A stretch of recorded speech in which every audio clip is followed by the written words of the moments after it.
Hay cuatro instancias que giran alrededor del determinismo, entonces, como lo he explicado, que nos enseñaron, esos son los responsables, por qué estamos como estamos, por qué no somos lo que deberíamos de ser, por qué vivimos como vivimos. Y la primera de ellas es el tiempo. Aparece Jesús en la escena de la humanidad, nuestro Señor Jesucristo, y la historia de la humanidad es partida. A partir de ese momento entonces empieza a conocerse mucho de la historia y a registrarse antes de Cristo y después de Cristo. A usted y a mí nos tocó nacer en la era después de Cristo. Ahora, ¿quién escogió nacer en el tiempo que nació? Nadie. Nadie. Yo no tengo la culpa de haber nacido en el tiempo que nací. Yo no escogí. Si me hubieran puesto a escoger, me hubieran dicho, ¿en qué tiempo, en qué época, en qué era te gustaría nacer? Quizá hubiera dicho en la de la conquista, si uno es así medio, o no, en la de las letras y la de reforma y la del renacimiento. No sé, pero no escogimos. Yo no escogí nacer en esta época, ni usted tampoco. Y desde que tenemos uso de razón, por lo menos esta generación, venimos oyendo que el tiempo es malo. Qué mala está la situación, qué malo está el tiempo. Entonces, qué injusticia de Dios y de la vida mandarme a un tiempo, a vivir en un tiempo malo. Esto hay que analizarlo. Porque estamos en un tiempo malo, según nuestra cultura. Entonces empezamos a oír a los que quedan todavía de la otra generación, antes se vivía mejor. Ay, antes, dicen, ay, aquellos tiempos, dicen los ancianos que ya están en los 90 por allá, 80, dicen, ay, antes era, mire, antes había respeto a la vida, antes había trabajo, antes sí, pero yo no nací antes. Estoy aquí. ¿Y entonces? Entonces, ¿será que hay injusticia? ¿Será que el tiempo entonces es el que va a incidir en mi felicidad, mi prosperidad, mi paz, mi tranquilidad, todo aquello que anhelo como ser humano? ¿O tengo que entender que no es el tiempo, que el problema no radica en el tiempo, el problema radica en cada uno de los humanos, en cada una de las épocas que le ha tocado vivir? Entonces yo puse ejemplos en el módulo pasado. Usted va a países ahora, hoy por hoy, en los que si usted le dice qué dura está la situación, ellos no van a entender de qué está hablando usted. Qué difícil está, y van a decir, ¿qué? Es que está duro. ¿Pero duro qué? Entonces el tiempo no es el malo. Usted va con un finlandés, los daneses vienen a estos países nuestros y se quedan, Dios mío, pero ¿qué es esto? O sea, no lo entienden. ¿Por qué? Entonces viven diferente. Entonces no es el tiempo. Descarte totalmente ese paradigma de que la situación está mala, que el tiempo está difícil, que cada día aquí, que cada día allá. No. Hoy es fácil probarlo a través de la tecnología. Yo no sé si lo comenté en una oportunidad. La primera vez que yo tuve el privilegio de estar visitando Dinamarca, Suecia, Finlandia, ¿sabe? Fuimos con un grupo de estudio. No iba con mi esposa ni mis hijos. Si yo hubiera llegado con mi esposa y mis hijos, no regreso a Guatemala. Yo me hubiera quedado. A mí me impactó, digo, Dios mío, estos parece que sí están en el paraíso. Por eso hasta hablarles de Dios cuesta, porque viven. Por eso el evangelio crece en los países nuestros cada vez más, porque de qué otra le queda a uno, pues agarrarse de Dios porque no encuentra opción.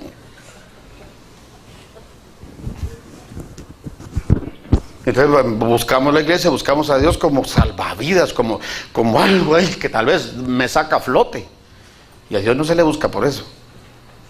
Entonces no es el tiempo. No es el tiempo. Porque imagínense en tiempo malo entonces. Bueno, nacimos en un tiempo entonces que no escogimos. Como mortales, como humanos, teníamos que aparecer en un punto geográfico.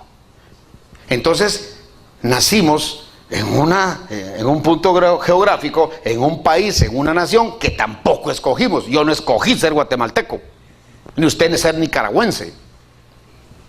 Entonces, y a mí me vienen diciendo que es el gobierno, que la situación en este país, que es el gobierno, y todos los rollos que giran alrededor de esto. Entonces que nos hicieron, entonces le empezamos a echar la culpa también al gobierno, al país. Es que en este país no se puede, en este país entonces es el país el culpable. Pero yo no escogí nacer donde nací.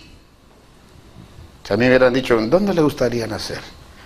Yo hubiera dicho, Suiza, Finlandia, Dinamarca, con lo que me encanta el frío. Si creyera en la reencarnación, diría que soy un danés tirado para acá reencarnado. Mi esposa me dice, ¿cómo te encanta el frío? Yo no sé, yo era pingüino, si creyera en la reencarnación. Pero mire esos lugares, yo digo, wow. Y a veces uno lo piensa, si hubiera nacido en Finlandia. O si, wow, pero uno tiene derecho a fantasear, no vaya a soñar. No, nací en Guatemala. Y voy a ser guatemalteco hasta que me muera. Y yo no escogí ser guatemalteco, ni usted tampoco. Entonces imagínense lo que nos metieron en la cabecita. Por eso nos agarramos del determinismo. Nací en un tiempo malo, que me hicieron creer. En una nación mala, pobre, atrasada. Y entonces, número 3, nací en un país que no escogí, en un tiempo que no escogí. Y entonces tenía que aparecer en un seno familiar. Nací, entonces aparecí en la familia de los López Malumbres. Y yo no escogí ser López. ¿Quién escogió nacer en la familia que nació? Que si me hubieran puesto a escoger, quise haber hecho, bueno, por lo menos nieto de la reina Victoria. O de Rockefeller. Pero soy López. López. Yo nací y yo no escogí ser López. Y como no nos prepararon para esto, porque estamos hablando, el problema en la cultura nuestra se llama formación. No nos formaron bien, no nos prepararon para todo esto. Entonces nací en el seno de una familia pobre con un apellido común. Pero yo no lo escogí. Entonces uno empieza a preguntar, abuelita, ¿por qué nacemos? ¿Por qué somos pobres nosotros? Así lo quiso Dios, hijo. Es el destino. Y uno debe aceptar su destino. Pobres pero felices, pobres pero honrados por Dios santo. Yo conozco un montón de pobres pícaros y sinvergüenzas, y un montón de ricos honrados. Nos llevaron por otro lado. Entonces, ¿pero por qué? Entonces uno empieza, y a mí no se me olvida, mire, 13, 14 años y empieza uno a tener problemas. Yo empecé a darme cuenta que el apellido López, oiga, uno de los apellidos, no el más común de mi país, López. Mi suegra le decía a mi esposa, cuando éramos, es López, le decía, es López. Es López, le decía. La raza hay que mejorarla, mija. Mira tu apellido tan elegante, que es Villalobos. Y no es, mi esposa no es Villalobos, es Villalobos. De López. Mi suegra no lo tragaba, no le cabía a la pobre López. Mire, yo recuerdo 14, 15 años que uno ya iba a las fiestas y todo. La primera pregunta era, ¿y cómo te llamas? Yo sabía que se decía Arturo López, hasta ahí llegaba el romance. Ay, López, sí, otro López. Entonces yo tengo un segundo apellido raro, Malumbres. Dinero no nos dejó mi abuelo materno, por lo menos un apellido que de algo nos ayudó, por lo menos en esas épocas. Malumbres. Entonces, ¿y cómo te llamas? Y decía Arturo Malumbres. Y entonces, decía, y ese apellido es extranjero. De la zona 7, más indio que, pero sí, como no nos prepararon para eso, empezamos a ver cómo la capeamos y cómo resolvemos. ¿Ya? López. Yo ponía en los trabajos de la escuela Arturo L. Malumbres. Y a mí me corren hasta el día de hoy en muchos lugares solo por Malumbres. ¿Vos y Malumbres, mano? ¿Has visto a Malumbres? Sí, Malumbres por aquí, por allá. Imagínense cómo se sentía mi pobre padre escondiendo el López. Pues claro, eso lastima. Pero esa es la cosa. Así nos crearon, así nos formaron. En mi país, Guatemala, se edita una revista que se llama Domingo, con reportajes así como Las Buenas Nuevas en Honduras, digo aquí en Nicaragua, y la revista ABC Familia que edita Jesús está vivo, la asociación, serios con artículos, y sale esta revista, y hace unos años atrás se les ocurre sacar un artículo sobre los apellidos más frecuentes de Guatemala. Según el Registro Nacional de las Personas, RENAP, López es el antropónimo más común en el país. Mataron a los López. O sea, dije, pobrecitos los López que no han... que no le... Sí, y entonces mire, 3, 4 páginas completas, mire, hasta con gráficas, mire qué diferencia. La gráfica más alta ahí, los López. Siguen los Pérez, pero mire qué diferencia de los Pérez a los López. Sí, mire, y entonces empiezan a dar datos y hasta con copias ahí, ejemplos desde cuándo vienen asentando partidas de los López. Dice, los López, ¿ya? Bueno, mire, el 39.9% de la población se apellida López. Y empieza a hablar, digo, pobrecitos los López, va, que mis hijos ya están claros, que no es el apellido el que hace a la persona, son los individuos los que le dan valor a un apellido. Me lo dijo un catedrático hace muchos años, pero no lo entendí. Jovencito, me dijo, ¿usted se avergüenza de su apellido? No, alegre, oiga bien lo que le voy a decir. Con el tiempo lo entendí. No es el apellido el que le da valor a una persona, es la persona la que le da valor a un apellido. Y si su apellido no vale, entonces empiece a hacer algo para que algún día su apellido valga y no se avergüence. Eso es esto. Es de romper con el determinismo. Y me llamo José Arturo López Malumbres, y me ponen como ejemplo, mire, soy José López y soy guatemalteco. En otro tiempo los demando y les digo, busquen otro ejemplo, porque como, no. Fíjense que ahí me cayó que por qué cada vez que entro a Estados Unidos me meten al cuartito. Sí, tengo como 20 años de viajar a esa nación 2 o 3 veces o más en el año por mi trabajo y el servicio que damos a Dios. Y entonces, mire, un día ya indignado íbamos con la selección de fútbol de Guatemala, y entonces íbamos a jugar una serie, una cuadrangular a California. Y yo sabía, entonces le digo al entrenador, profe, ahí me esperan, profe, por favor, porque a mí siempre me meten al cuartito. ¿Y qué hizo, pues, Nick? No, hombre, nada, le digo, pero siempre me meten. Y entonces averigüe. Y entonces yo le pregunté entonces ya yo ahí dije, yo tengo derecho. Y le dije, mire, yo tengo derecho, porque cada vez que vengo me meten ahí. Y después no me dan ninguna explicación, solo bienvenido, welcome, me ponen. Y yo creo que me tengan hasta 1 hora sentado ahí o más. Yo creo que es justo. Y la morena se rió y me dijo, para ver qué hago. No creo que puedas hacer mucho, me dijo. No debo hacer esto, pero te voy a decir cuál es el problema. Ven, y me puso la pantalla así, mira, tienes un apellido y un nombre muy común, me dijo. Lo único que se resuelve es que te cambies de nombre y de apellido. Porque mira todos los José López delincuentes que hay. Allá habían cubanos, colombianos, mexicanos, centroamericanos. Y mientras se sepa que tú no eres ninguno de esos José López, o con Balogringo es el primer nombre y el primer apellido. Híjole, está bueno. Mire, años después la misma revista saca otro artículo. ¿Y saben en esta oportunidad cuál fue? Los nombres más comunes.